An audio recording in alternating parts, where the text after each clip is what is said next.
जी हाँ फ्रेंड्स, जैसा कि आप सभी जानते हैं कि सीटेट ने अनाउंस कर दिया है अपना शेड्यूल कि एग्ज़ाम कब होगा। और सीटेट का एग्ज़ाम होने वाला है फरवरी में। फरवरी 2026 में सीटेट का एग्ज़ाम होने जा रहा है। तो हम लोग सीटेट का 500 एमसीक्यू का एक सीरीज चला रहे हैं जो सीडीपी में आपके प्रैक्टिस को इन्हेंस करेगा। तो उस प्रैक्टिस को इन्हेंस करने के लिए आज ये क्लास जो है वो क्लास है आपका 43 क्लास है।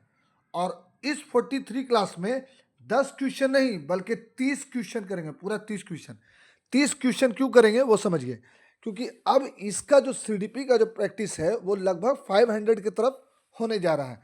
420 क्वेश्चन हम लोग पिछले क्लास तक कर चुके हैं। तो अब इसको हम लोग कंप्लीट करेंगे और जल्दी से इसको फिनिश करेंगे ताकि ईवीएस का एक सीरीज आने वाला है 300 क्वेश्चन का, ताकि आप उसका प्रैक्टिस कर सको। तो डेली प्रैक्टिस के लिए चैनल को सब्सक्राइब कर लीजिए और दोस्तों के साथ शेयर कीजिए और वीडियो को लाइक कीजिए। तो स्टार्ट करते हैं आज का पहला क्वेश्चन। वीडियो के लास्ट तक बने रहिएगा, तब समझ में आएगा कि यूट्यूब चैनल पर पढ़ाया क्या जा रहा है। आप लोग सिर्फ सब्सक्राइबर और व्यूअर देख करके स्किप कर जाते हो, आखिर नया चैनल ग्रोथ कब करेगा। तो स्टार्ट करते हैं आज का पहला क्वेश्चन। निम्नलिखित में से कौन सा नियम यह सुझाव देता है कि शरीर के विभिन्न अंग विकास के विभिन्न चरणों में भिन्न भिन्न दरों से विकसित होते हैं। यानी कि पूछ रहा है कि इनमें से कौन सा स्टेटमेंट इस पर एग्री होता है कि जो विकास है, जो बॉडी का डेवलपमेंट है, जो विकास है, तो वो भिन्न भिन्न तरीके से विकसित होता है, अलग अलग उसका लेवल होता है, अलग अलग चरणों में विकसित होता है। तो इसको हम लोग समझेंगे वन बाय वन। तो चलिए स्टार्ट करते हैं। ऑप्शन: विकास एक आयामी होता है, विकास एक दिशाई होता है, विकास एक असतत प्रक्रिया है, विकास की दिशा अधोगामी होती है। चलिए आंसर बताइए क्या हो सकता है। आंसर बताइए ए बी सी। एक बात और, कमेंट करते रहिए, पहला का ए, दूसरा का बी, तीसरा का सी, ऐसे करके। उससे फायदा क्या होगा कि जैसे ही आप कमेंट करोगे तो आपको याद भी हो जाएगा। तो बताइए। चलिए सीडीपी कर रहे हो ना आप लोग, सीडीपी कर रहे हो तो सीडीपी में एक बात याद रखना कि सबसे पहले ऑप्शन को काटना स्टार्ट करो, कौन कौन नहीं होगा। तो स्टार्ट करते हैं कि कौन कौन नहीं होगा। विकास एक आयामी होता है, गलत है। एक आयामी नहीं होता है, विकास बहुआयामी होता है। क्या होता है? विकास बहुआयामी होता है। तो याद रखिएगा विकास कैसा होता है? बहुआयामी। तो इस हिसाब से तो ये गलत हो गया, बहुआयामी होगा। चलिए पहला कट गया। विकास एक दिशीय होता है, विकास एक दिशाई नहीं होता है, बहुदिशाई होता है। डिफरेंट डिफरेंट डायरेक्शन में डेवलपमेंट होता है। ठीक है, ये भी कट गया। विकास एक असतत प्रक्रिया है, विकास एक सतत प्रक्रिया है। सतत मतलब लगातार चलने वाली प्रक्रिया है, तो इस हिसाब से सी भी कट गया। डी देखते हैं। विकास की दिशा अधोगामी एवं शीर्षगामी होती है। हाँ, विकास की दिशा शीर्षगामी और अधोगामी दोनों होती है। यानी कि याद रखना कि विकास जो है टो यानी कि अंगूठे से हेड की तरफ चलता है, अंगूठे से हेड की तरफ चलता है, या फिर सेंटर टू डिफरेंट डायरेक्शन चलता है। ठीक है, याद रखना। बॉडी में पैर से सर की तरफ विकास होता है, तो इसको याद रखना। तो यहाँ पर आंसर कौन सा सही हो जाएगा? डी सही हो जाएगा। इतना बताने के बावजूद और इतने प्रैक्टिस के बावजूद आप वीडियो को स्किप कर देते हो सिर्फ इसलिए कि इस चैनल का सब्सक्राइबर मिलियन में नहीं है। तो बताइए कि जो मिलियन में अभी हुआ है वो पहले तो कभी ना कभी इसी हालत पे होगा। थोड़ा सा सपोर्ट किया करो दोस्त, सपोर्ट करो, शेयर कर दो। जो भी व्यू कर रहा है प्लीज़ शेयर कर दे। प्रैक्टिस तो करो, कम से कम प्रैक्टिस कीजिए आप लोग। कुछ नहीं तो प्रैक्टिस तो होगा यार। क्वेश्चन में जो आएगा एग्जाम में क्वेश्चन, तो कहीं ना कहीं आपको प्रैक्टिस करने का एक तरीका पता चल जाएगा ना, तो क्वेश्चन आपका टाइप ज़्यादा होगा। निम्नलिखित में से कौन सा कथन सही है? बच्चों का विकास एक सामाजिक सांस्कृतिक परिप्रेक्ष्य में होता है। गला बैठ गया है, तबीयत ठीक नहीं, उस हिसाब से बच्चों का विकास एक सामाजिक सांस्कृतिक परिप्रेक्ष्य में होता है। ये थोड़ा सा पॉजिटिव लग रहा है, इसको हम लोग होल्ड करके रखते हैं। हम क्या बोले सीडीपी के बारे में? पहले ऑप्शन को काटना स्टार्ट कीजिए, तो इसको होल्ड करके रखते हैं क्योंकि यहाँ पर लिखा हुआ है सामाजिक सांस्कृतिक परिप्रेक्ष्य। और विकास के बारे में ये कहा भी जाता है कि जो विकास होता है वो एक सोशल इन्वायरमेंट में होता है। तो हो सकता है कि सही डेवलपमेंट होता ही है ऐसे ही। तो ये ए हम लोग होल्ड पे रखते हैं। ठीक है, ए को होल्ड पे रखते हैं। बी, बचपन वह अवधि है जिसे 10 भिन्न अवस्थाओं में बांटा जा सकता है। नहीं, बचपन को 10 भिन्न अवस्थाओं में नहीं बांटा जा सकता है। बचपन को 3-4 अवस्था में बांटा जाता है। 0 से 2 साल जो शैशव अवस्था हो गया, यानी बॉर्न 2 हो गया। उसका 2 से आगे यानी कि मध्य बाल अवस्था 2 से लेकर 7 साल, और 7 साल से 12 साल तो जो होता है वो लेटर चाइल्डहुड होता है ना? तो लेट ईयर बाल अवस्था, उसके बाद फिर युवा अवस्था की तरफ चल जाते हैं। तो 10 नहीं होगा, लगभग 3 होगा। यहाँ पर सी भी गलत हो गया, बी तो कट गया। अब हम लोग ए होल्ड पे रखे हुए हैं। बच्चों की सोच सामाजिक अंतःक्रिया से प्रभावित होती है, लेकिन यहाँ पर क्या लिखा हुआ? नहीं होती है। लेकिन अगर होती है लिखा रहता तो सी सही हो जाता, लेकिन क्या लिखा हुआ? नहीं होती है, तो सी भी गलत हो गया। चलिए डी, बच्चों का विकास केवल नहीं, बच्चों का विकास केवल आनुवंशिकता पर निर्भर नहीं करता है, बल्कि आनुवंशिकता और वातावरण दोनों पर निर्भर करता है। तो डी भी गलत हो गया। और केवल आप लोग याद रखिएगा, केवल और नहीं दोनों निगेटिव वर्ड है सीटेड में। तो ए सही है। कौन सही है? ए सही है। तो ए आप लोग ए को सही कर लो, ए को याद रखना, ठीक है? दूसरा का ए। नेक्स्ट, आनुवांशिक विन्यास के पूर्व निर्धारित रूप से प्रकट होने की प्रक्रिया क्या कहलाती है? आनुवांशिक विन्यास के पूर्व निर्धारित रूप से प्रकट होने की प्रक्रिया क्या कहलाती है? चलिए ऑप्शन है अनुकूलन, अधिगम, समाजीकरण या परिपक्वता। बताइए जल्दी से, कमेंट कीजिए, बताइए।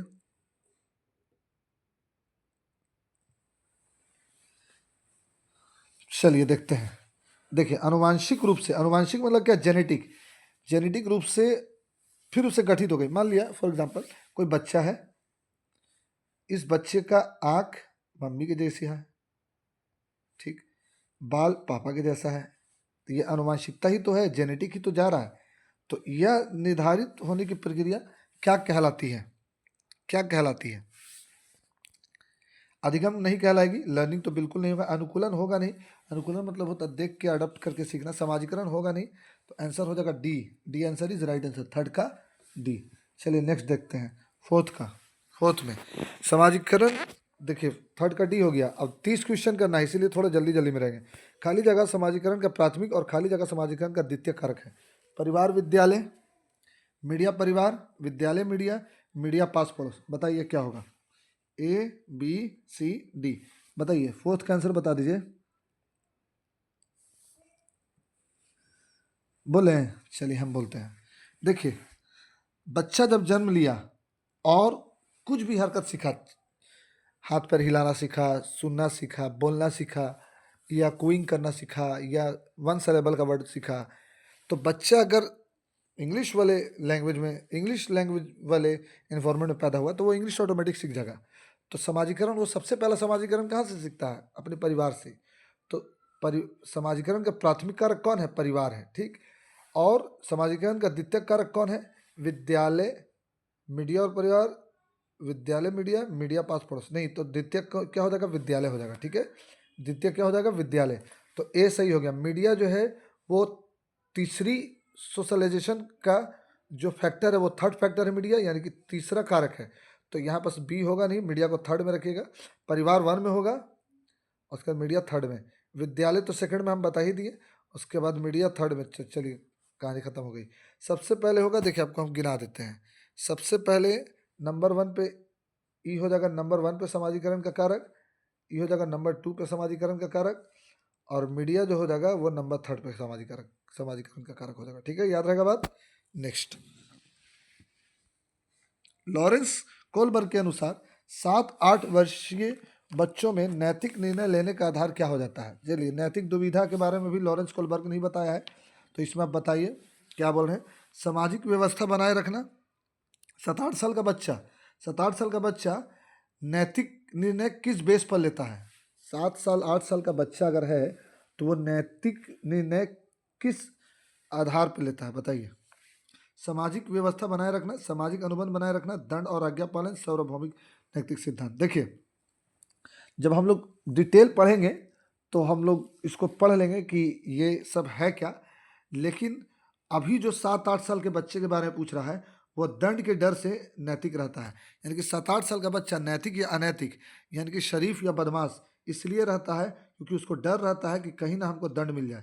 तो यहाँ पर सी आंसर सही हो जाएगा। सामाजिक व्यवस्था बनाए रखने के लिए बच्चे का बड़ा होना ज़रूरी है, यानी कि बच्चा जब भी रहेगा तो आपको अडल्ट एज में, यानी कि लगभग जो है किशोरावस्था की तरफ चल जाएगा। तो उत्तर परंपरागत अवस्था में नहीं, अरे परंपरागत स्तर के टाइम बच्चा ऐसा सोचता है कि सामाजिक व्यवस्था बनी रहे।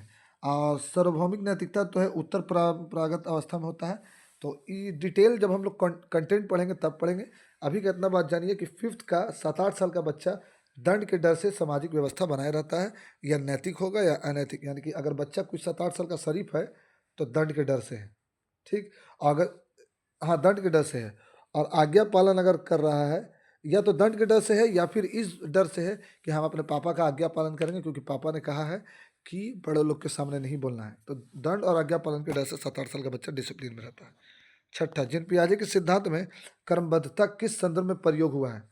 वस्तु को किसी एक आयाम जैसे लंबाई पर आधारित क्रम देना, दूसरों को परिप्रेक्ष्य के लिए की दूसरों का परिप्रेक्ष्य लेने की क्षमता, क्या होगा ये या चिंतन का वर्णनात्मक रूप जैसे कहानी कथन में होना होता है। स्थानों जैसे अपने विद्यालय का स्थानिकीय मानचित्रण करने की क्षमता। चलिए ABCD काटना स्टार्ट कीजिए, कीजिए स्टार्ट।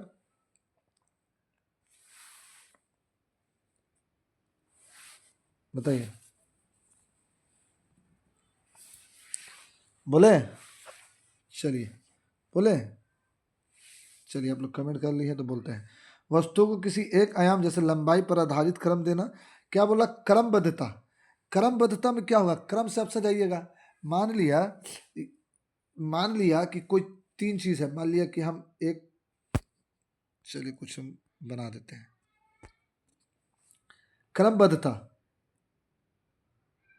एक बॉक्स बना, दूसरा बॉक्स बना, तीसरा बॉक्स बना। अब देखिए जीन पियाजे क्या कहते हैं वो समझिए आप। जीन पियाजे बाबा कह रहे हैं कि क्रमबद्धता किस संदर्भ में प्रयोग होता है? वस्तु को किसी एक आयाम जैसे लंबाई पर आधारित क्रम देना। तो देखिए लंबाई के पर आधारित क्रम अब अगर दीजिएगा तो 1 दीजिएगा, 2 दीजिएगा, 3 दीजिएगा। तो जीन पियाजे के अनुसार क्रमबद्धता इसी पर आधारित होता है कि वस्तु को किसी एक आयाम में लंबाई के आधार पर या फिर चौड़ाई के आधार पर या वजन के आधार पर बांटना। या छोटा छोटा कंकड़ अगर बच्चा इकट्ठा करेगा तो छोटा एक साइज का एक तरफ रखेगा, उससे बड़ा एक तरफ, उससे बड़ा एक तरफ, उससे बड़ा एक तरफ। या मान लिया कि आप 4 तरह का शेप दे दीजिएगा, डाइस दे दीजिएगा, तो सबसे बड़ा, सबसे छोटा डाइस, फिर उससे बड़ा डाइस, फिर सबसे बड़ा डाइस, या फिर सबसे बड़ा डाइस, फिर उससे छोटा डाइस, फिर उससे छोटा डाइस, क्रम में ही सजाएगा। तो ये है जीन पियाजे के हिसाब से क्रमबद्धता का मानी। तो यहाँ पर ए आंसर सही हो जाएगा। दूसरों का परिप्रेक्ष्य लेना नहीं होगा। चिंतन का वर्णनात्मक रूप नहीं, वर्णन की बात तो होगी नहीं। स्थानों जैसे अपने विद्यालय का स्थान के मानचित्रण भी नहीं होगा। क्रमबद्धता में बच्चे जो हैं वो वस्तु को साइज के हिसाब से, शेप के हिसाब से, वजन के हिसाब से अलग अलग करते हैं। चलिए 7th, 5 वर्षीय नसीमा को यह लगता है कि चिकनी मिट्टी के गोले को यदि दबाकर एक सांप के रूप में परिवर्तित करें तो चिकनी मिट्टी बढ़ जाती है। जिन पियाजे के अनुसार उसकी सोच के पीछे कौन सा तर्क है? 5 साल की एक नगमा है या नसीमा है, कोई भी है, 5 साल की है। कितने वर्ष की है? 5 वर्ष की है। तो 5 वर्ष की नगमा या नसीमा को ऐसा लगता है कि 5 वर्ष की नगमा या नसीमा को ऐसा लगता है, कितनी साल की है? 5 वर्ष की है, ठीक, 5 वर्ष की। इसको क्या लग रहा मालूम है कि चिकनी मिट्टी के गोले को अगर लंबा किया जाए, दबाकर एक सांप के रूप में परिवर्तित कर दिया जाए तो मिट्टी ही बढ़ जाएगी। मिट्टी क्या हो जाएगी? बढ़ जाएगी। तो जीन पियाजे के अनुसार इसकी सोच के पीछे कौन सा तर्क है? तो वो किस कंसेप्ट से ऐसा सोचती है? चलिए देखते हैं। ऑप्शन देते हैं। जीववाद, केंद्रीयता, परिकल्पनिता, निगमनात्मकता या संक्रामक परिणाम निकलना। चलिए बताइए, ऐसा क्यों सोच रही है कि जो गोला है मट्टी का, इसको अगर ऐसे लंबा कर देंगे सांप की तरह, है ना, या फिर ऐसे ऐसे सांप की तरह कर देंगे तो मट्टी बढ़ जाएगा या मट्टी ज़्यादा हो जाएगा, ऐसा क्यों?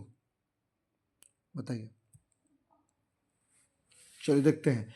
यहाँ पर बच्चा जो है केंद्रीयता को निर्देशित करता है। चिकनी मिट्टी गोले को यदि दबाकर एक सांप के रूप में परिवर्तित करेगी तो चिकनी मिट्टी बढ़ जाता है। जीन पियाजे के अनुसार यह जो है केंद्रीयता का संकेत है। तो जीववाद का तो संकेत होगा नहीं। जीववाद मतलब कि बिल्ली कुत्ता में डिफरेंस नहीं कर पाना, तो ए तो होगा नहीं। कल्पनात्मक निगमनात्मक होगा नहीं। परिकल्पित निगमनात्मक नहीं होगा। संक्रामक परिणाम निकलना नहीं होगा।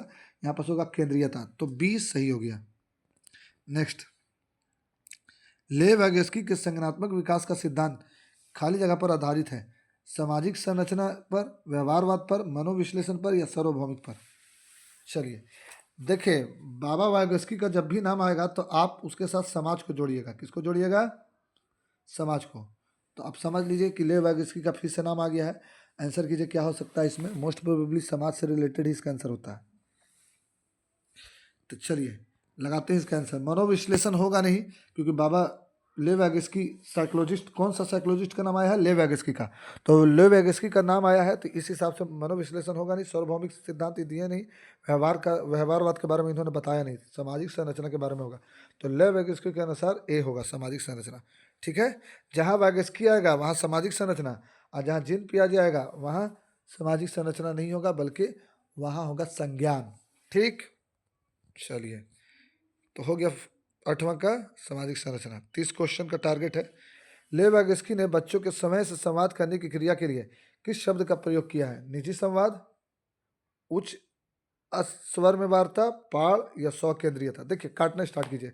पाड़ मतलब होता है स्कैप फोल्डिंग, मदद करना। जैसे किसी को हम साइकिल सिखा रहे हैं तो पीछे से थोड़ा सा सहारा दे दिए, तो ये हो गया पाड़। तो पाड़ के बारे में ले वैगस्की ने निजी संवाद करते वक्त नहीं बोला है, यानी कि कभी कोई बच्चा अपने में बनबनाता नहीं है या अपने में बड़बड़ाता है, हाँ हमको मार दिए, हमको नहीं मारे, काहे नहीं मारे उसको, हमको मार दी, इस तरह का बड़बड़ाना। तो इस तरह का बड़बड़ाना वाइगस्की के अनुसार क्या है? चलिए वाइगस्की के अनुसार होता है इस तरह का बड़बड़ाना। पाड़ होगा नहीं, पहले ही हम काट दिए। स्व केंद्रीयता होगा नहीं, क्योंकि स्व केंद्रीयता जिन पियाजे के अनुसार होगा। उच्च स्वर में वार्ता होगा नहीं, क्योंकि वो धीरे धीरे बड़बड़ा रहा है। निजी संवाद होगा, ले वैगस्की निजी संवाद को बताते हैं। चलिए, एक प्रगतिशील कक्षा के निम्न में से कौन सी विशेषता है? ड्रिल और अभ्यास पर जोर देना, योग्यता आधारित अस्थायी अलगाव, सहयोगिता, पूर्ण अधिगम, पुरस्कार और दंड। पुरस्कार दंड काट दीजिए, प्रोग्रेसिव क्लासरूम की बात हो रही, पुरस्कार और दंड काट दीजिए। ड्रिल और अभ्यास भी प्रोग्रेसिव में नहीं आएगा, इसको भी काट दीजिए। योग्यता आधारित अस्थायी अलगाव नहीं, अलगाव नहीं होगा। योग्यता आधारित अस्थायी अलगाव यानी कि जैसा जिसका योग्यता है उसको डिवाइड करना। तुम तेज हो, तुम उससे कम हो, तुम भोंदू हो, सबसे पीछे जाओ, इस तरह का डिवीजन नहीं आपको करना। आप टीचर बन रहे हैं। सहयोगिता पूर्ण अधिगम, यही होगा आंसर। तो सी आंसर सही हो गया। ठीक है, 10 का सही कौन सा होगा? सी। चलिए थोड़ा जल्दी जल्दी करते हैं। 30 क्वेश्चन है। एक बच्चे में दूसरों की नीयत और इच्छाओं को समझने की योग्यता है, यह बुद्धि के किस स्वरूप को दर्शाती है? स्थान के संबंध बुद्धि, अंतर व्यक्तिक सिद्धि बुद्धि, अंतर व्यक्तिक बुद्धि या प्राकृतिक बुद्धि? बताइए 11 का आंसर क्या होगा? बताइए। चलिए, इंटरपर्सनल और इंट्रापर्सनल दोनों में समझिए, दोनों में ध्यान से समझिए। बच्चा दूसरे की इच्छा को समझ जा रहा है चेहरा देख के। बच्चा किसी सामने इस इंसान के सामने ये बच्चा खड़ा हुआ है, अब इसको ही देख रहा है तो समझ जा रहा है कि इसके दिमाग में क्या चल रहा है। तो ऐसा अगर उसका माइंड है, ऐसी बुद्धि है, ऐसा मतलब आईक्यू है, तो उसको बोला जाता है अंतरावैयक्तिक बुद्धि, दूसरे को जानने वाला। और अंतरावैयक्तिक में क्या होता है? खुद को जानने वाला। ठीक है, तो यहाँ पर आंसर क्या हो जाएगा? बी हो जाएगा। और बाकी ए और डी तो होगा ही नहीं, ए और डी तो तुरंत ही काट सकते हैं। बी आंसर सही होगा। ठीक है, राष्ट्रीय शिक्षा नीति 2020 में निम्नलिखित में से कौन सा कथन प्रस्तावित है? देखिए एनईपी 2020 आया था, जो एनसीएफ और मुदालियर आयोग के बराबर ही था। 1986 में जो मुदालियर आयोग आया, और एनसीएफ 2009 में जो नहीं 2005 में जो एनसीएफ आया, एनसीएफ 2005, 2009 में तो आरटीई आया था, 2010 में लागू हो गया था। तो एनसीएफ जो 2005 में आया, उसी के तर्ज पर आ गया कौन? एनईपी 2020। तो उसमें क्या बोला गया है? शिक्षा नीति में निम्नलिखित में से कौन सा कथन प्रस्तावित है? अपनी मातृभाषा में शिक्षित होना शैक्षिक और प्रौद्योगिक उन्नति में बाधक है। बाधक है, देखिए निगेटिव वर्ड हो गया बाधक। विद्यालयों को बच्चों को अंग्रेजी भाषा की प्रथम भाषा के रूप में सीखना और बोलने की प्रोत्साहित करना चाहिए। यहाँ पर ऐसा कुछ नहीं है, भाषा अंग्रेजी भाषा को ही प्रमोट किया जाए, ऐसा कुछ नहीं है। चलिए, उसका बाल विद्यार्थी के लिए बहुभाषी होने के उच्च संज्ञानात्मक लाभ है। चलिए, यहाँ पर कुछ अच्छा लगा, इसको पॉजिटिव में रखते हैं। द्विभाषीय उपागम विद्यार्थियों में उलझन पैदा नहीं करते हैं। द्विभाषीय उपागम, अगर बच्चे दो भाषा बोलने वाले क्लासरूम में हैं, या मल्टी लैंग्वेज बोलने वाले क्लासरूम है, तो बच्चों के लिए वो पूरा क्लासरूम एक रिसोर्स है, एक संसाधन है सीखने के लिए। तो यहाँ पर द्विभाषा उपागम उलझन पैदा करता है, ये गलत है। तो यहाँ पर डी तो कट गया, बहुभाषी होने के बी तो कट ही गया, ए कट ही गया।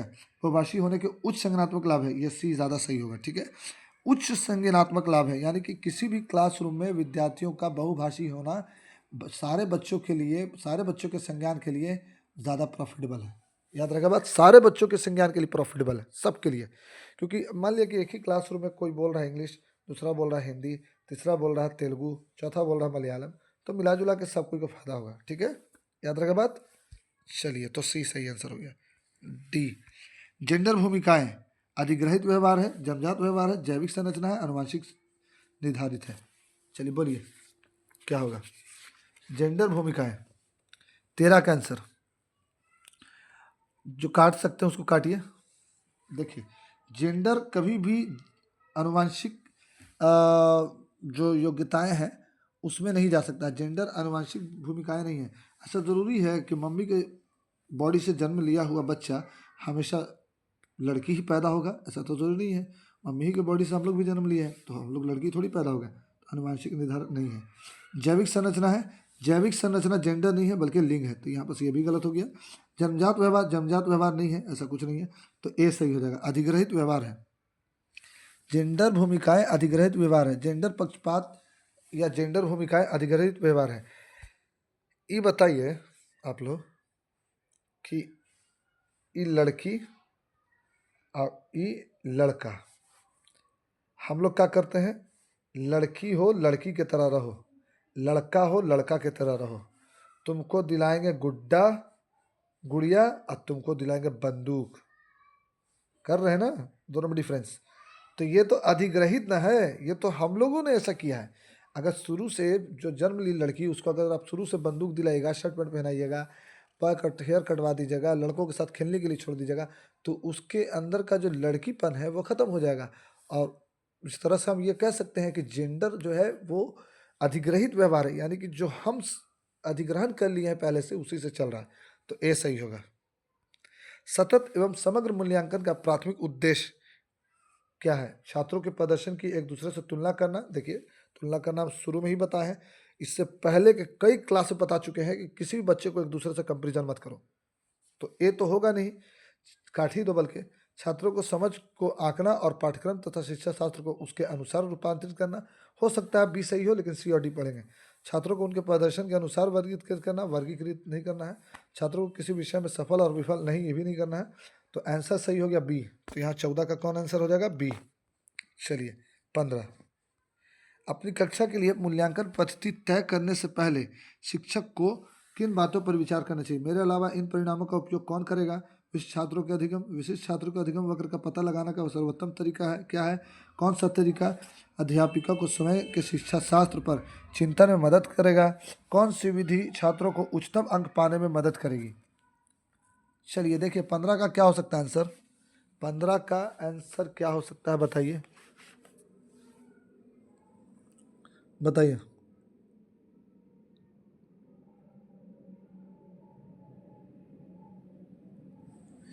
देखिए, अब हम बता रहे हैं, अपनी कक्षा के लिए मूल्यांकन पद्धति तय करने से पहले एक शिक्षक को किन बातों पर विचार करना चाहिए। मेरे अलावा इन परिणामों का उपयोग कौन करेगा। विशिष्ट छात्रों के अधिगम वक्र का पता लगाने का सर्वोत्तम तरीका क्या है। कौन सा तरीका।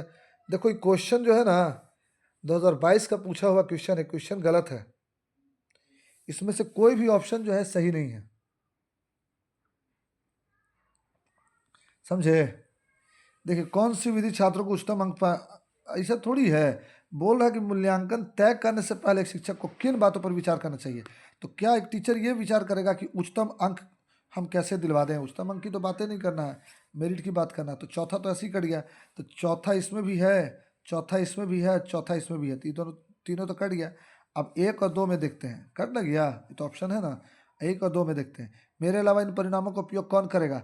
हम अगर कोई प्लानिंग बना रहे हैं, मान लिया कि एक बना रहे हैं प्लानिंग, अगर ये प्लानिंग किसी और टीचर के हाथ लग गया, तो हम ये सोचेंगे कि मेरे अलावा कौन कौन इसको यूज़ करेगा, बच्चे को सुधारने में या बच्चे को ग्रोथ करवाने में। अरे यूज़ करेगा तो अच्छी बात है, तो ए भी कट गया और ए है डी में, तो यहाँ पास ऑप्शन ही गलत दिया है और इसको ऑप्शन थोड़ा सुधार के देना चाहिए था, केवल 2 वाला भी देना चाहिए था। विशिष्ट छात्रों के अधिगम वक्र का पता लगाने का सर्वोत्तम तरीका क्या है? हाँ, ये हो सकता था 2 हो सकता था, केवल 2, लेकिन 2 तो ऑप्शन में है नहीं, तो इसलिए हम ये 15 को कह सकते हैं कि 15 का जो क्वेश्चन है वो सेट करने वाला गलती से सेट किया, गलत सेट किया है। बाकी आप भी इसको गूगल कर सकते हो, गूगल क्या बोलता है वो पता चल जाएगा। उसके बाद ये भी पता चल जाएगा कि हम आपको क्या पढ़ा रहे हैं और क्यों पढ़ा रहे हैं और ये एग्ज़ाम में कितना कारगर है। अभी गला थोड़ा बैठा हुआ है, अगले क्लास में ज़रूर अच्छे साफ सुथरा आवाज़ में बताया जाएगा। समावेशी शिक्षा से अभिप्राय है। समावेशी शिक्षा 15 का कोई ऑप्शन नहीं होगा। समावेशी शिक्षा से अभिप्राय है आर्थिक रूप से कमजोर वर्ग ईडब्ल्यूएस का आरक्षण केवल सरकारी विद्यालयों में ही उपलब्ध कराना। देखिए केवल से तो आप तुरंत ही अलर्ट हो जाओ, केवल जहाँ रहे वहाँ काट छाट के बराबर कर दो, तो यहाँ तो एक गलत हो गया। दिव्यांग छात्रों को सिर्फ विशेष विद्यालयों में ही शिक्षा देना, नहीं, दिव्यांग छात्रों को सिर्फ विशेष विद्यालयों में नहीं शिक्षा देना है, बल्कि नॉर्मल विद्यालय में, कॉमन विद्यालय में, समान विद्यालय में विशेष गहन या विशेष सहायता देकर के या विशेष तरीके से पढ़ाना है। नॉर्मल बच्चों के साथ स्पेशल अटेंशन देते हुए अलग अलग स्किल से पढ़ाना है, तो यहाँ पर बी भी गलत हो गया। सी, सरकारी विद्यालय में केवल, नहीं, केवल तो काट दो, केवल अंग्रेजी भाषा पढ़ाई जाती है, नहीं, हिंदी पढ़ाई जाती है। कुछ कुछ बच्चे भोजपुरी बोलते हैं, कुछ मगही बोलते हैं, कुछ कुछ बाहर से भी बहुत सारे सरकारी स्कूल में टीचर आए रहते हैं, तो वो लोग अलग अलग लैंग्वेज बोलते हैं, तो केवल अंग्रेजी नहीं पढ़ाई जाती। सी कट गया। योग्यता से परे होकर सभी बच्चों को गुणवत्तीय शिक्षा, हाँ ठीक है, डी होगा, ठीक है। चलिए, कथन एक, पढ़ाते समय एक शिक्षक को पाठ्य सामग्री को दर्शाने के विभिन्न तरीके अपनाने चाहिए। शिक्षक को अधिगमकर्ता की विविध आवश्यकताओं हेतु अपने शिक्षा छात्र को अनुकूल बनाना चाहिए। सही विकल्प क्या है? ए और आर दोनों सही है और आर सही व्याख्या करता है। ए भी सही है, आर भी सही है, और आर सही एक्सप्लेन कर रहा है ए को, या ए और आर दोनों सही है लेकिन आर सही एक्सप्लेन नहीं कर रहा है ए को, या ए सही है लेकिन आर गलत है, कौन होगा? या फिर ए और आर दोनों गलत है, बताइए। स्टेटमेंट वाला आता है, ऑनलाइन एग्ज़ाम हुआ था 2022 में, उसमें स्टेटमेंट वाला सवाल आया था, तो थोड़ा सा आराम से देखिए। ए सही हो जाएगा, ए और आर दोनों सही है और आर सही व्याख्या करता है ए का। जैसे कि पढ़ाते समय एक शिक्षक को पाठ सामग्री को दर्शाने विभिन्न तरीके अपनाने चाहिए। हाँ, कोई भी पाठ सामग्री को दर्शाने के लिए अलग अलग मेथड अपनाइए और शिक्षक को अधिगमकर्ताओं की विविध आवश्यकताओं, जो बच्चा सीख रहा, जो लर्नर है, उसके अलग अलग नीड को पूरा करने का पूरा कोशिश करना चाहिए, या अपने आप को उसी अनुकूल बांट देना चाहिए, तो यहाँ पास ए सही हो जाएगा। चलिए, उसी अनुकूल आप ढाल दीजिए अपने आप को। एक बच्ची लिखाई में निरंतर कठिनाई का सामना करती है, उसे अक्षर बनाने और शब्दों के बीच अंतराल करने में चुनौती महसूस होती है। यह लक्षण किस अधिगम विकार की ओर इशारा करता है? एक लड़की है, लिखाई में एक कॉपी मिल गया उसको, और कॉपी में लाइनिंग वाला मान लिया कॉपी मिल गया, लड़की लिख रही है, तो क्या बोल रहा है कि का सामना करती है, उसे अक्षर बनाने और शब्दों के बीच अंतराल करने में चुनौती महसूस होता है। कहाँ चैलेंज है उसके भी? उसके में अक्षर बनाने में, और एक वर्ड लिख ली, जैसे राम लिख ली, तो इसी में श्याम भी बगल में लिख देगी, इसी में आम भी लिख देगी, सब एके में, दूर दूर करके नहीं लिखती है। तो यह विकार जो है किस ओर इशारा करता है? आलेख वैकल्प की ओर, पठन वैकल्प की ओर, गणन वैकल्प की ओर, ध्यान एवं अतिक सक्रियता की ओर। बता दीजिए भाई, बता दीजिए, कमेंट कर कम से कम बताया भी तो कीजिए। और अगले वीडियो में आपका कमेंट में नाम दिया जाएगा, नाम लेंगे जो जो कमेंट करेगा उसका, कि आप लोगों ने किन किन लोगों ने कितना कितना स्कोर बताया आपका। प्लीज़ कमेंट तो कीजिए कम से कम। चलिए, लिखने में कठिनाई कर रही है तो आलेख वैकल्प ही होगा, तो बी सही हो गया। पठन वैकल्प, पढ़ने में कठिनाई होता है। गणन वैकल्प जो होता है वो डिसकैलकुलिया होता है। पठन वैकल्प जो होता है वो आपको डिसलेक्सिया होता है, और लिखने में हो रहा है तो डिसग्राफिया हो जाएगा इंग्लिश में। और ध्यान एवं अति सक्रियता जो हो जाता है वो डिस्थीमिया हो जाता है। तो यहाँ पास पठन वैकल्प की बात है, तो यहाँ पास बी आंसर सही हो जाएगा, ठीक है। इसको वैकल्प से रिलेटेड अलग तरह का वीडियो भी आएगा, लर्निंग डिसऑर्डर से रिलेटेड, जैसे dyslexia, dysgraphia, dysmorphia, dysthymia, dyscalculia, सब आएगा, ठीक है। सब का कंटेंट आएगा। पहले आप लोग ये जो प्रैक्टिस चल रहा है इसको सपोर्ट करो, ताकि हमको मोटिवेशन मिले और हम आपके साथ लगें, ताकि आपका जो ये जो सीटेट का एग्जाम फरवरी में होने वाला है। कम से कम 100+ मार्क्स से, कम से कम मिनिमम जिनको 82 भी लाना है 100+ मार्क्स से स्कोर करे और सीडीपी में मिनिमम 28 आए। अब बच्चे ये पूछते हैं बहुत सारे कि सर आपका कितना आया है? मेरा आया है, मेरा 30 में 28 आया है, हम अपना मार्कशीट दिखा देंगे। और 29 आता है। एक क्वेश्चन उस समय जो है चैलेंज किया गया था लेकिन वो कंप्लीट नहीं हुआ था, उसको नहीं माना था, तो 29 भी आता है। तो यही तो बोल रहे हैं हम आपको। चलिए, विद्यार्थी व्यक्तिगत विभिन्नताओं को पूरा करने के लिए एक शिक्षक को मानकीकृत पद्धतियों विद्यार्थियों में व्यक्तिगत विभिन्नताओं को पूरा करने के लिए एक शिक्षक को मानकीकृत पद्धतियों और आकलन के तरीका का उपयोग करना चाहिए। ए, शिक्षा शास्त्रीय पागमा और मूल्यांकन के विविध साधनों का उपयोग करना चाहिए। बी, रटन आधारित अधिगम को निर्धारित करने के लिए एक रूप शिक्षा शास्त्र का निर्माण करना चाहिए, इस्तेमाल करना चाहिए। योगात्मक आकलन पर बल देना चाहिए। सी, या पेपर पेंसिल आधारित परीक्षणों की संख्या में वृद्धि करना और पुनर्स्मरण पर बल देना। डी। चलिए कमेंट कीजिए। देखिए, पुनर्स्मरण पर बल देना, बल तो किसी चीज पर नहीं देना है। अब पुनर्स्मरण यानी कि फिर से याद करना, पुनर्स्मरण याद करने पर काट दीजिए एकदम छटाछट। जहां याद करना रटंत सब रहे तुरंत काटिए। चलिए, सी, रटंत, ये भी काट दीजिए। मानकीकृत नहीं, फ्लेक्सिबल होना चाहिए, ये भी काट दीजिए। 20 सही आंसर हो जाएगा। चलिए 20 नंबर का सवाल, निम्नलिखित में से कौन सा सृजनात्मकता का अनिवार्य लक्षण है? सृजनात्मकता का अनिवार्य लक्षण है अपसारी चिंतन, आवेगशीलता, सोच में केंद्रीकरण, अभिसारी चिंतन। चलिए बताइए।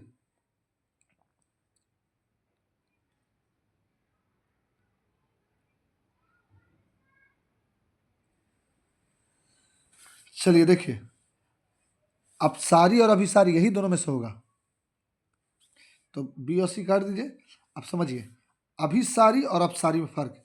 अपसारी जो होता है वो डाइवर्जेंट थिंकिंग होता है, एक ही चीज के बारे में। अपसारी जो होता है, मान लिया कि किसी एक पॉइंट पर, एक ही पॉइंट पर डिफरेंट डिफरेंट थॉट रखना, अलग अलग थॉट रखना, अपसारी हो गया। ठीक, और अभिसारी क्या होगा? एक ही पॉइंट पर नहीं, अलग अलग थॉट पर एक ही पॉइंट रखना। कुछ भी सोच रहा है तो सबको एक ही तरीके से सोच रहा है, कुछ भी पढ़ रहा है सबको एक ही तरह से, तो अभिसारी हो जाएगा। तो यहाँ पर ज्यादा विशेष तरीके से सोचना अपसारी होगा, तो इसलिए 20 का जो होगा वो ए आंसर होगा, डी सी बी नहीं होगा। चलिए नेक्स्ट। और चिंतन जो है मुख्यतः 4 तरह का होता है, कल्पनात्मक, तार्किक, प्रत्याध्यात्मक और प्रत्याक्षणात्मक चिंतन। ठीक है, ये हम जब पढ़ाएंगे कंटेंट में तब उसको बताएंगे। ठीक, 21, छोटे बच्चे ज्ञान की संरचना और अर्थ किस प्रकार निकालते हैं? ज्ञान की संरचना अर्थ सक्रिय अन्वेषण द्वारा, खेल द्वारा, पदार्थ पर क्रिया और प्रयोग कर द्वारा, सहपाठियों और वयस्कों को संग सहभागिता द्वारा। बता दीजिए भाई, बताइए। चलिए देखते हैं क्या हो सकता है। चारों हो जाएगा। बच्चे खेल द्वारा भी ये अरे अर्थ निर्माण करते हैं, सीखते हैं, सक्रिय अन्वेषण द्वारा भी, पदार्थ प्रक्रिया द्वारा भी और सहपाठियों द्वारा भी। तो यहाँ पर जो सही है वो हो जाएगा डी। ठीक, चलते हैं 22। बहुत सारा क्वेश्चन है और 30 तो क्वेश्चन है, तो इसलिए थोड़ा जल्दी जल्दी किया जाए। एक अध्यापिका बच्चों को फ़ोन नंबर रटने के लिए फ़ोन नंबर के 10 अंकों को 3-4 अंकों के समूहों में बांटकर याद करना सुझाती है। अध्यापिका द्वारा सुझाई गई यह रणनीति कहलाती है खंडीकरण, कुटलेखन, स्वागीकरण, अनुकूलन। बताइए। एक टीचर है, कह रही है ना कि पूरे इसको मतलब पूरे मोबाइल के नंबर को 3 हिस्से में बांट दो। जैसे मान लो कि मेरा मोबाइल नंबर है 8709712619, तो 870 3 ठो हो गया, 870971, तो 971, फिर 261, फिर 9, 3 हिस्से में बांट दिया, 4 हिस्से में। तो इस किसी भी चीज़ को अलग अलग हिस्से में बांट कर बात करना या समझना क्या कहलाएगा। जैसे मान लो मेरा नंबर है 8709712619, ये मेरा नंबर है। तो एक टीचर का कि मालूम है, बोली ना कि इसको 3 हिस्से में बांट देते हैं। तो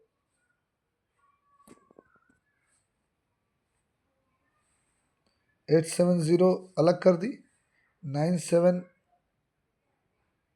870971 972 अलग कर दी और फिर इसको अलग कर दी, तो 3 हिस्से में बांट दी, फिर यहाँ 2 कर देते हैं, तो इसको अलग कर दी।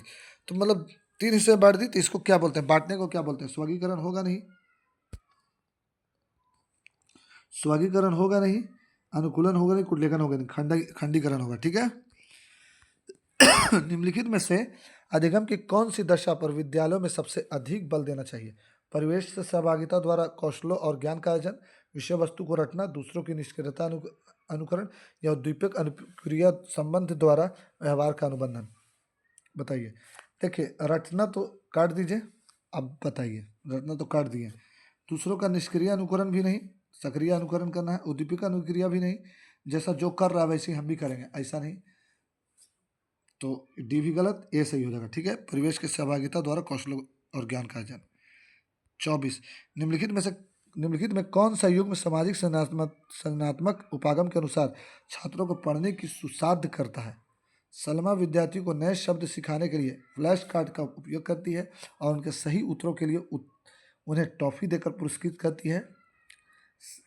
कंस्ट्रक्टिविस्ट लर्निंग, ठीक, संज्ञानात्मक उपागम को बढ़ावा देना है, टॉफी थोड़ी दीजिएगा, फिजिकल उपहार तो देना ही नहीं है, तो ये तो ऐसे ही कट गया, फिजिकली कुछ भी नहीं देना है, ये ध्यान रखिएगा आप लोग, सब लोग। चलिए देखते हैं क्या हो सकता है। ये तो ऐसे ही कट गया, तो ए जिसमें जिसमें काट वन तो ऐसे ही कट गया, तो वन जहाँ जहाँ उसको काट दीजिए, है ना, थोड़ा इधर कर देते हैं, ठीक, वन कट गया, तो वन जिसमें जिसमें उसको काट दीजिए, वन कट गया, वन कट गया, वन कट गया, बच गया सी, 2/3, तो 2/3 यही होगा आंसर। ऐसे भी आप कर सकते हो एग्जाम में, क्योंकि आपके पास टाइम कम रहेगा ना, बाकी इसको पढ़ लो, इसको पढ़ लो, वीडियो बाउंस करके पढ़ लो, क्योंकि जब वन ही गलत हो गया तो हम जहाँ जहाँ वन उसको काट देंगे, जो बच जाएगा वो सही हो जाएगा। एग्जाम में हमको टाइम बचाना है ना, कोई नहीं पूछता है कितना नॉलेज है, ये ज़रूर पूछता है कि सीटेट क्वालिफाई हुआ कि नहीं। तो नॉलेज के लिए आप बीएड में पढ़ चुके हैं, आप यहाँ पढ़िए कि सीटेट क्वालिफाई कैसे होगा, और किसी भी एग्ज़ाम को क्वालिफाई करने के लिए ये पता होना कि क्या पढ़ना है, इससे ज़्यादा ज़रूरी है कि ये पता रहे कि क्या नहीं पढ़ना है। तो क्या नहीं पढ़ना है, ये है कि आपको ज़्यादा ऑप्शन नहीं पढ़ते हुए जो ऑप्शन सही है उसको लेके आगे बढ़ के ऐसे ऑप्शन में जो A1 2 ऐसे करके जो रहता है उसमें आपको सही करके निकल जाना है। ठीक है।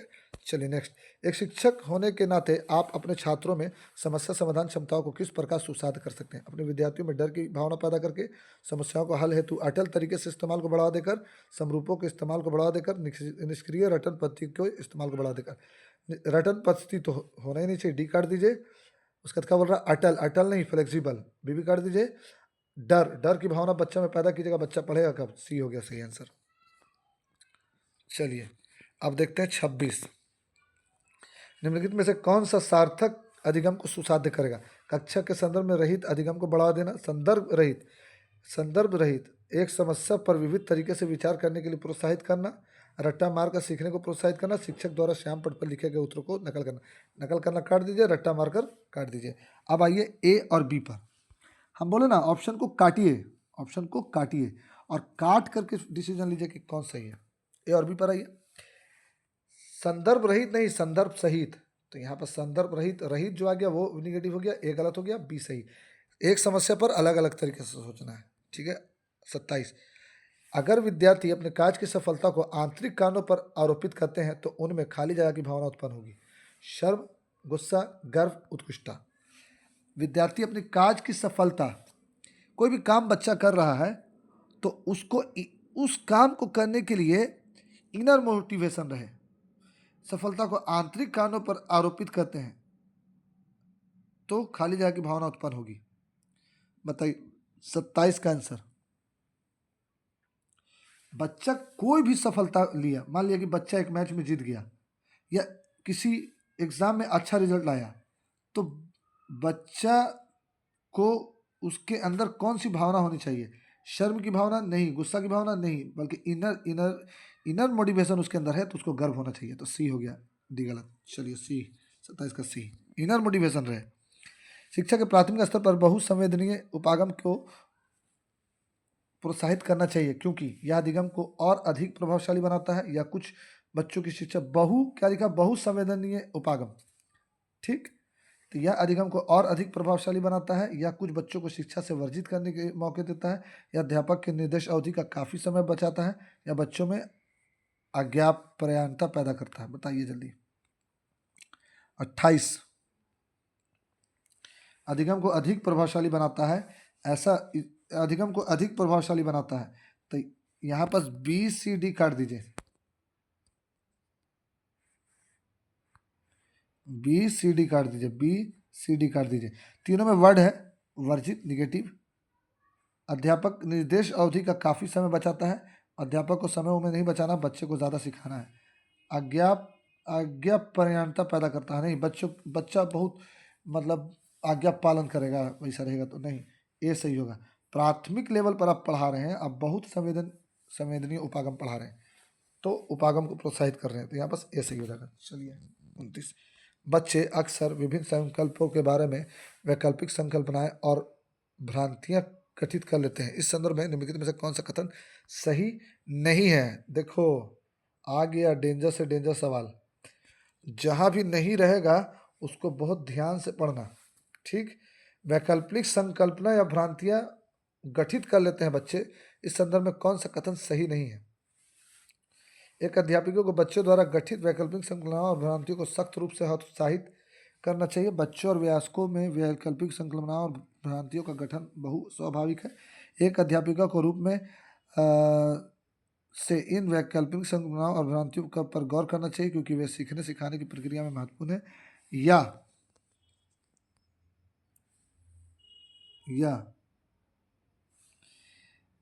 या वैकल्पिक संकल्पनाएं और भ्रांतियां सदैव निराधार नहीं होती हैं, बल्कि बच्चों को अपने आसपास की दुनिया के बारे में सच समझ को दर्शाती है। चलिए बताइए, 29 है, इसके बाद लास्ट है। यहाँ डी काटिए, वैकल्पिक संकल्पनाएं और भ्रांतियां सदैव निराधार होती है। सदैव निराधार नहीं होती है, बल्कि कभी कभी बच्चे का जो इमेजिनरी थिंक है सही भी होता है, तो डी गलत हो गया। हमेशा निराधार नहीं होती है, कभी कभी बच्चा सही भी होता है, सी भी गलत है। और भ्रांतियां का गठन भ्रांतियां उत्पन्न करता है, नहीं, बच्चा अगर एक ही टॉपिक पर अपने एंगल से सोच रहा है तो भ्रांति नहीं है, बल्कि बच्चे का जो कॉग्निशन है और मजबूत हो रहा है। तो बी भी काट दीजिए, नहीं होगा, ए सही हो जाएगा। ठीक है, इसका आंसर हो गया ए। चलिए नेक्स्ट 30, निम्नलिखित में से 30 है, लास्ट है, और इस लास्ट क्वेश्चन को कराने से पहले छोटा सा रिक्वेस्ट है। आवाज़ बैठा हुआ है, आवाज़ साफ नहीं आता होगा। इसमें होता क्या है कि जो यूट्यूब है इसको प्रमोट नहीं करता है, तो अब उसमें हम क्या कर सकते हैं? तो आप लोग से छोटा सा रिक्वेस्ट है कि आप रोज डेली 8 बजे इस क्लास को देखो कंटिन्यू, और दोस्तों के साथ शेयर करो, जितना हो सके हमें प्रेम करो, और प्लेलिस्ट को शेयर करो। पूरा प्लेलिस्ट 500 क्वेश्चन से भरा हुआ है, तो पूरा प्लेलिस्ट को शेयर करो और सब्सक्राइब करो, चैनल को लाइक करो, क्योंकि अगर आप नहीं करोगे तो हम कंटेंट कैसे बनाएंगे, मोटिवेट कैसे होंगे, और आपको 100+ मार्क्स कैसे दिलाएंगे?